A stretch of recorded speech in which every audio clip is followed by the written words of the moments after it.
Private vehicle ఒక 500 మంది కండక్టర్లను కాంట్రాక్ట్ వాళ్ళని వీళ్ళు అంటే వీరు ఆల్రెడీ ముందు నుండి ప్లాన్ చేస్తూ ఉన్నారు.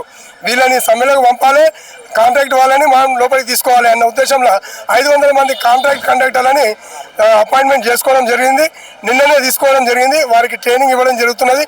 ఇదంతా ముందు ప్లాన్ చేస్తున్నారు. ఎందుకంటే వీళ్ళు చిత్తశుద్ధి లేదు. వీళ్ళకు చేయాలనే చిత్తశుద్ధి ఉంటే ఇవన్నీ చేయాల్సిన అవసరం లేదు. మేము చర్చలతోటి సఫలీకృతం చేస్తాము అన్న కాన్ఫిడెన్స్ వాళ్ళకి లేదు. చేయాలనే ఉద్దేశం లేదు కాబట్టి వాళ్ళు ఆల్టర్నేటివ్గా తీసుకొని ప్రైవేట్ వాళ్ళని తీసుకొని రావడం జరుగుతున్నది. ప్రైవేట్ వాళ్ళని ఎంతకాలం మంది తీసుకొస్తారు?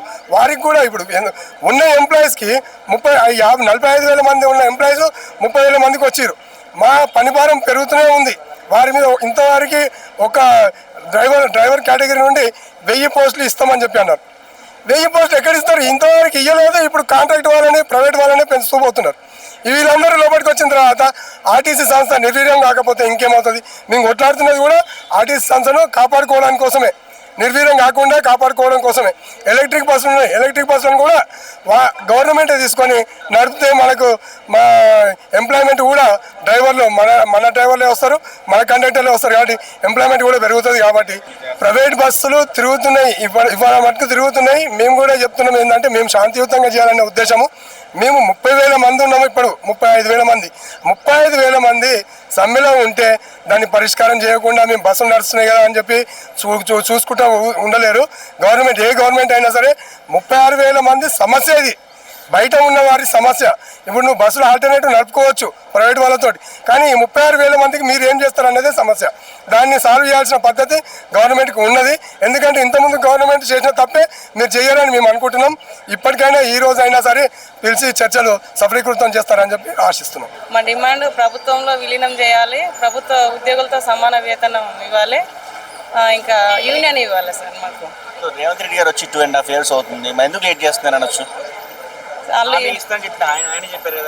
ఈ హామీ ఇచ్చారు కానీ సార్ చేస్తలేరు. లాస్ట్ ఇయర్ కొద్ది రోజులు ఆగండి అని చెప్పారు. ఇప్పటి వరకు చేయకపోతే ఇంకా మేము సమ్మెకు దిగాల్సి వచ్చింది తప్పని పరిస్థితులు. అయితే మాకు ఎంత కష్టమైనా సరే సీఎం ఇచ్చిన హామీని మేము సక్సెస్ చేసినాం సార్. కానీ మరి మాకు కావాల్సినవి కూడా ఇవ్వట్లేరు కనుకనే మేము సమ్మెకు దిగాల్సి వచ్చింది. చాలా పెరిగింది సార్. ఫ్రీ బస్ చాలా పెరిగింది. అసలు సీట్ కెపాసిటీ 36 ఉంటాయి సార్. ఎలక్ట్రికల్ బస్సులో 36 సీట్లు ఉంటాయి. కానీ 120 మంది, 90, 108, 112 మంది ఎక్కుతారు. ఒకసారి మాకు వెనక ముందు పోయి రావాలంటే ఊపిరి కూడా ఆడని పరిస్థితి.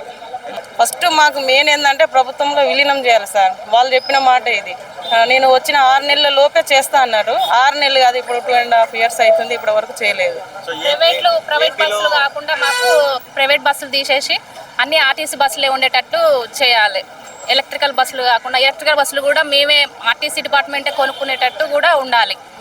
అలా ఉంటే మాకు కూడా ఆర్టీసీకి బెనిఫిట్ ఉంటుంది, మాకు బెనిఫిట్ ఉంటుంది. మాకు జీతాలు ఇవ్వాలన్నా గవర్నమెంట్ బస్సులు మనకుంటేనే, మన బస్సులు మనకుంటేనే మన జీతం మనం తీసుకోగలుగుతాము. ప్రైవేట్ వాళ్ళకు 60% వాళ్ళకి ఇచ్చేసి 30% మనం తీసుకుంటే మనకేమొస్తుంది?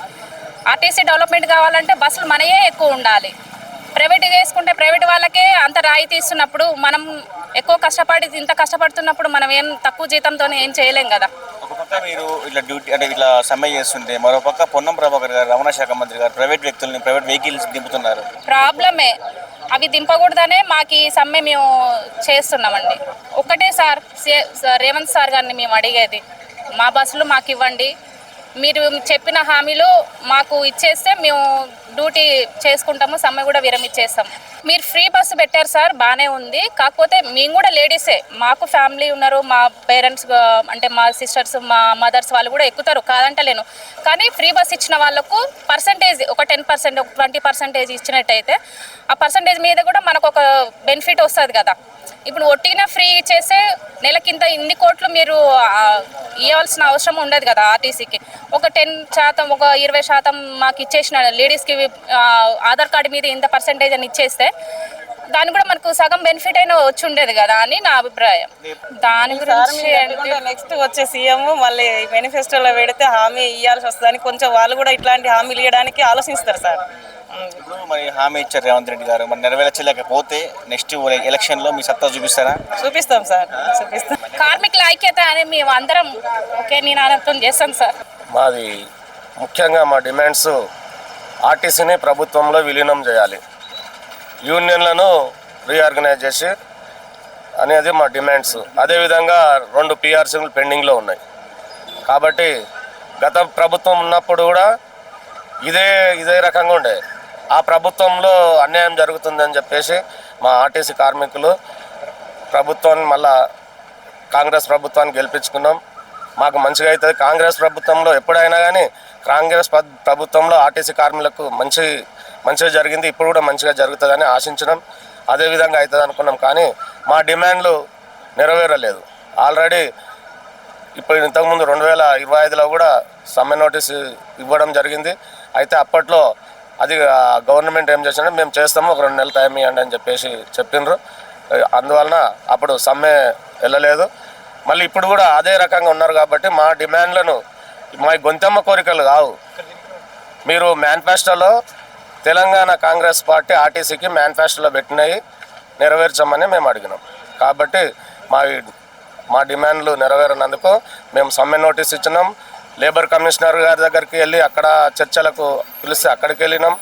అక్కడ మా పెద్దలు, మా పై నాయకులు వెళ్ళడం జరిగింది. కానీ చర్చలు అక్కడ సఫలం కాలేదు.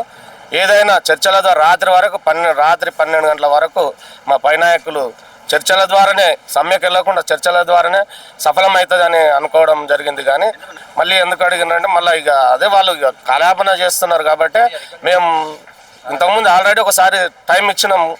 మళ్ళీ అదే విధంగా కాలయాపన చేస్తున్నారు. కాబట్టి మేము కంపల్సరీ సమ్మెకు వెళ్ళవలసిన సందర్భం.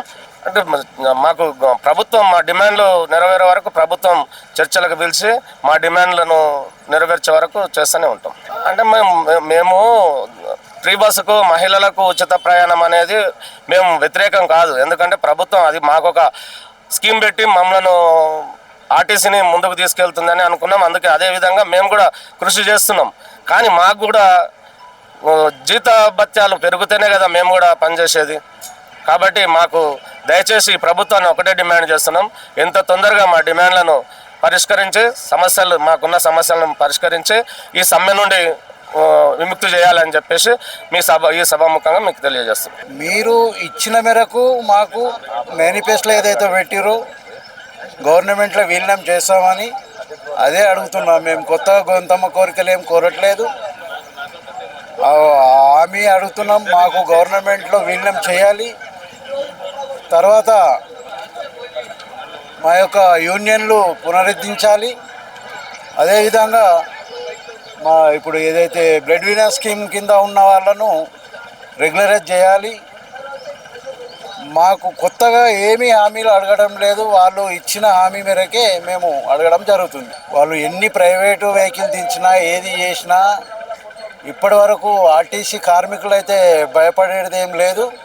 మేము ఖచ్చితంగా స్ట్రైక్లో పాల్గొంటాము. అది ఎన్ని రోజులైనా సరే. పోయిన సర్కారు మమ్మల్ని చాలా ఇబ్బందుల పాలకు గురి చేసింది. ఈ సీఎం గారు రేవంత్ రెడ్డి గారు కంపల్సరీగా మీకు ఆర్టీసీ వాళ్ళకు గవర్నమెంట్లో విలీనం చేస్తాం, చాలా అన్యాయం జరిగింది అది ఇది అని చెప్పడం జరిగింది. వాళ్ళ మేరకు మా యొక్క ఆర్టీసీ వాళ్ళది చాలా పెద్ద పాత్ర ఉండే ఈ ఎలక్షన్లో.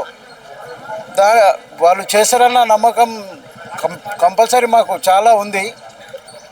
ఖచ్చితంగా చేస్తారని అనుకుంటున్నాం. అది అవసరమే లేదు. ఒక 5 నిమిషాలు 10 నిమిషాలు వాళ్ళు మనసు ఉంటే మార్గం ఉండదు అన్నట్టుగా 10 నిమిషాలు కూర్చొని మా నాయకులతోటి మాట్లాడితే సరిపోతుంది. కానీ ఈ 4 వారాలు 5 వారాలు ఎక్కడున్న సీఎం గారు ఇక్కడే ఉన్నాడు, అందరు ఇక్కడే ఉన్నారు. 5 నిమిషాలు మాట్లాడితే సరిపోతుందండి.